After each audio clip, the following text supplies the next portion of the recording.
Welcome back to Venky's kitchen. ಇವತ್ತಿನ special ಸಬ್ಬಕ್ಕಿ ಸೊಪ್ಪಿನ ಉಪ್ಪಿಟ್ಟು.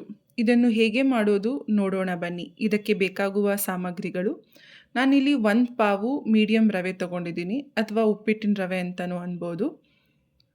1 ಪಾವ್ ತೊಗೊಂಡಿದ್ದೀನಿ. ಸಬ್ಬಕ್ಕಿ ಸೊಪ್ಪನ್ನ ನಾನು ಅರ್ಧ ಕಟ್ಟು ತೊಳೆದು ಈ ರೀತಿ ಸಣ್ಣದಾಗಿ ಕಟ್ ಮಾಡಿ ಇಟ್ಕೊಂಡಿದ್ದೀನಿ. 15 ಎಸಳು ಕರಿಬೇವಿನ ಸೊಪ್ಪು, ಕೊತ್ತಂಬರಿ ಸೊಪ್ಪನ್ನ ನಾವೇನು ಸಬ್ಬಕ್ಕಿ ಸೊಪ್ಪು ತೊಗೊಂಡಿರ್ತೀವೋ ಅದ್ರ ಅರ್ಧದಷ್ಟು ಕೊತ್ತಂಬರಿ ಸೊಪ್ಪು ತೊಗೊಂಡು ಕಟ್ ಮಾಡಿ ಇಟ್ಕೊಂಡಿದ್ದೀನಿ.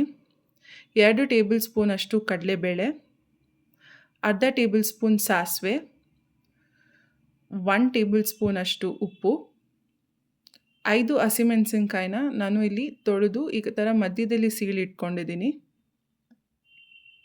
2 ಗೆಡ್ಡೆ ಆಗುವಷ್ಟು ಬೆಳ್ಳುಳ್ಳಿ, ಒಂದು 15ರಿಂದ 20 ಎಸಳು ಬರುತ್ತೆ, ಅದನ್ನು ನಾನು ತೊಳೆದು ಈ ಥರ ಜಜ್ಜಿ ಇಟ್ಕೊಂಡಿದ್ದೀನಿ. ಈ ಉಪ್ಪಿಟ್ಟಿಗೆ ಮಸಾಲ ಇದೇ ಇಂಪಾರ್ಟೆಂಟು. 1 ಟೇಬಲ್ ಸ್ಪೂನ್ ಜೀರಿಗೆ, ಅರ್ಧ ಟೇಬಲ್ ಸ್ಪೂನಷ್ಟು ಕಾಳುಮೆಣಸು, 1/4 ಟೇಬಲ್ ಸ್ಪೂನಷ್ಟು ಮೆಂತ್ಯ. ಇದೇ ಮಸಾಲ ಪೌಡರ್ ರೆಡಿ ಮಾಡ್ಕೊಳ್ಳೋ ಅಂಥದ್ದು ನಾವು. ಇದ್ರ ಜೊತೆಗೆ 100 ಗ್ರಾಮ್ ಹಸಿ ಬಟಾಣಿ ತೊಗೊಂಡಿದ್ದೀನಿ, 1/4 ಟೇಬಲ್ ಸ್ಪೂನಷ್ಟು ಅರಿಶಿನದ ಪುಡಿ, 4 ಟೇಬಲ್ ಸ್ಪೂನ್ ಅಡುಗೆ ಎಣ್ಣೆ ತೊಗೊಂಡಿದ್ದೀನಿ. ಈಗ ಮೊದಲು ಒಂದು ಬಾಣಲಿ ಇಟ್ಕೊಂಡು ನಾವು ರವೆನ ಹುರ್ಕೊಬೇಕು. ಮೀಡಿಯಮ್ ಫ್ಲೇಮಲ್ಲೇ ಹುರ್ಕೊಳ್ಳೋಣ ರವೆನ. ರವೆ ಎಷ್ಟು ಚೆನ್ನಾಗಿ ಹುರ್ಕೊತೀವೋ ಅಷ್ಟು ಚೆನ್ನಾಗಿ ಉಪ್ಪಿಟ್ಟು ಚೆನ್ನಾಗಿ ಬರುತ್ತೆ, ಹದವಾಗಿ ಬರುತ್ತೆ. ಈ ರೀತಿ ಮೀಡಿಯಮ್ ಫ್ಲೇಮಲ್ಲೇ ಹುರ್ಕೊಬೇಕು.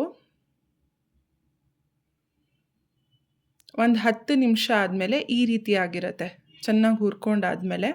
ಈಗ ನಾವಿದೊಂದು ಪ್ಲೇಟ್ಗೆ ಟ್ರಾನ್ಸ್ಫರ್ ಮಾಡ್ಕೊಳ್ಳೋಣ. ಸೈಡಲ್ಲೇ ನಾವು ಇನ್ನೊಂದು ಪಾತ್ರೆಗೆ ನಾನೀಗ 1 ಪಾವ್ ರವೆ ತೊಗೊಂಡಿರೋದ್ರಿಂದ 3 ಪಾವ್ ನೀರು ಹಾಕ್ಕೊತಾ ಇದ್ದೀನಿ. 3 ಪಾವ್ ನೀರು ಅದೇ ಉಪ್ಪಿಟ್ಟಿಗೆ ಏನು ನೀರು ಬೇಕೋ ಅದನ್ನು ಹೀಗೆ ಸೇರಿಸ್ಕೊತಾ ಇದ್ದೀನಿ. ಅದ್ರ ಜೊತೆಗೆ ಬಟಾಣಿ ಬೇಯೋದಕ್ಕೆ ಇಡ್ತಾ ಇದ್ದೀನಿ. ಒಂದು 10-15 ನಿಮಿಷ ಇದು ಬೇಯುತ್ತೆ. ಅಷ್ಟರಲ್ಲಿ ನಮ್ಗೆ ಉಪ್ಪಿಟ್ಟು ರೆಡಿ ಆಗ್ತಾ ಬರುತ್ತೆ, ಅವು ಕೊನೆಗೆ ಸೇರಿಸ್ಕೊಬೇಕು. ಇನ್ನೊಂದು ಚಿಕ್ಕ ಕಡಾಯಿಗೆ ನಾವು ಮಸಾಲ ಐಟಮ್ ಏನು ತೊಗೊಂಡಿರ್ತೀವಿ, ಜೀರಿಗೆ, ಕಾಳುಮೆಣಸು, ಮೆಂತ್ಯನ ಚೆನ್ನಾಗಿ ಹುರ್ಕೊಬೇಕು. ಸ್ವಲ್ಪ ಕಲರ್ ಚೇಂಜ್ ಆಗಬೇಕು, ನಿಮಗೆ ಸ್ಮೆಲ್ ಬರುತ್ತೆ, ಅಲ್ಲಿವರೆಗೂ ಹುರ್ಕೊಬೇಕು. ಈ ರೀತಿ ಆಗಿದ್ರೆ ಸಾಕು.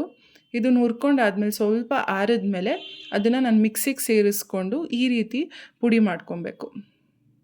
ಈ ರೀತಿ ಪುಡಿ ಮಾಡಿಕೊಂಡ್ರೆ ಸಾಕು. ಸ್ವಲ್ಪ ನೆಕ್ಸ್ಟು ಒಂದು ಬಾಣಲಿ ಇಟ್ಟು ಅದಕ್ಕೆ 4 ಟೇಬಲ್ ಸ್ಪೂನ್ ಎಣ್ಣೆ ಹಾಕಿ, ಎಣ್ಣೆ ಕಾದ ನಂತರ ಸಾಸಿವೆ ಚಿಟಪಟ ಅಂದಮೇಲೆ ನಾವು ಕಡಲೆಬೇಳೆ ಸೇರಿಸ್ಕೊತಾ ಇದ್ದೀವಿ. ಈ ಉಪ್ಪಿಟ್ಟಿಗೆ ನೀವು ಕಡಲೆಬೇಳೆ ಎಷ್ಟು ಸೇರಿಸ್ಕೊತೀರೋ ಅಷ್ಟು ರುಚಿಯಾಗಿರುತ್ತೆ. ಸ್ವಲ್ಪ ಜಾಸ್ತಿ ಪ್ರಮಾಣದಲ್ಲಿ ಹಾಕ್ಕೊಂಡ್ರೂ ಪರವಾಗಿಲ್ಲ. ಇದು ಚೆನ್ನಾಗಿ ಫ್ರೈ ಮಾಡ್ಕೊತಾ ಬರಬೇಕು.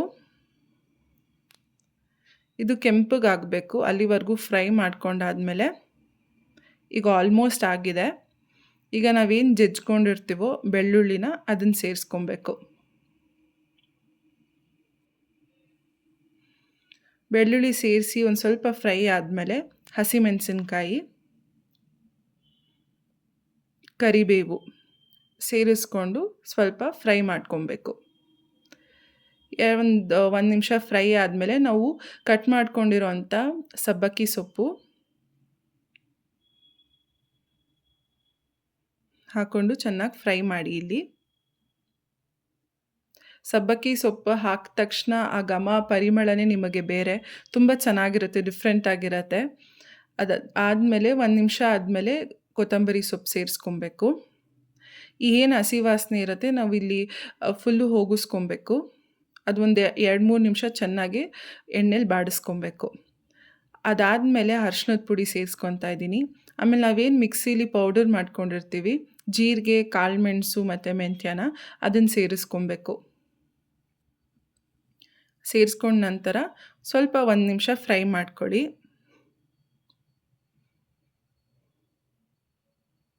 ನಾರ್ಮಲ್ ಉಪ್ಪಿಟ್ಟು ತಿಂದು ಬೇಜಾರಾಗಿದ್ದರೆ ಇದನ್ನು ಮಾಡ್ಕೊಳ್ಳಿ, ತುಂಬ ಚೆನ್ನಾಗಿರುತ್ತೆ, ಡಿಫ್ರೆಂಟಾಗೂ ಇರುತ್ತೆ, ಇಷ್ಟಪಡ್ತೀರಾ ಎಲ್ಲರೂ.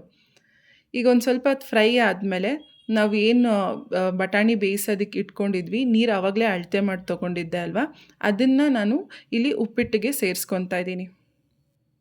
ಈ ರೀತಿ ಮಾಡೋದ್ರಿಂದ ಬೇಗನೂ ಆಗುತ್ತೆ ಉಪ್ಪಿಟ್ಟು. ನಾವು ಇಲ್ಲಿ ನೀರು ಹಾಕಿದ್ಬಿಟ್ಟು ಕಾಯೋ ಅವಶ್ಯಕತೆ ಇರಲ್ಲ, ಟೈಮು ಸೇವ್ ಆಗುತ್ತೆ. ಸೊ ನಾವೇನು ನೀರು ಸೇರಿಸ್ಕೊಂಡಿದ್ವಿ, ಬಟಾಣಿ ನೀರು ಜೊತೆಗೆ ಸೇರಿಸ್ಕೊಂಡ ನಂತರ ಒಂದು ಕುದಿ ಬರೋದಕ್ಕೆ ವೆಯ್ಟ್ ಮಾಡಿದ್ಮೇಲೆ ರುಚಿಗೆ ತಕ್ಕಷ್ಟು ಉಪ್ಪು 1 ಟೇಬಲ್ ಸ್ಪೂನ್ ತೊಗೊಂಡಿದ್ದೀನಿ ನಾನು. ಅದು ಹಾಕಿ ಒಂದು ಕುದಿ ಬರೋವರೆಗೂ ವೆಯ್ಟ್ ಮಾಡಬೇಕು.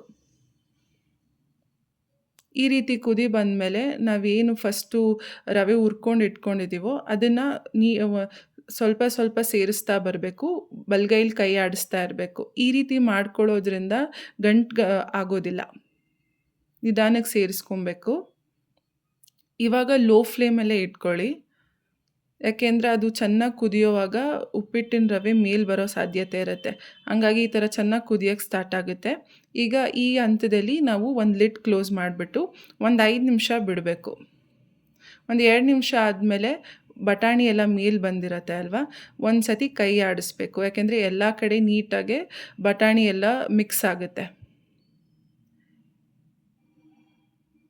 ಈ ರೀತಿ ಮಿಕ್ಸ್ ಮಾಡಿದ್ಮೇಲೆ ನೀಟಾಗಿ ಒಂದು ಕಡೆಯಿಂದ ಲಿಡ್ ಕ್ಲೋಸ್ ಮಾಡಿಬಿಟ್ಟು 5 ನಿಮಿಷ ಲೋ ಫ್ಲೇಮಲ್ಲೇ ಅದು ಉಪ್ಪಿಟ್ಟೆಲ್ಲ ಚೆನ್ನಾಗಿ ಹರಳಬೇಕು, ಆ ಥರ ಬಿಡಿ. 5 ನಿಮಿಷ ಆದಮೇಲೆ ಈ ಥರ ಆಗುತ್ತೆ.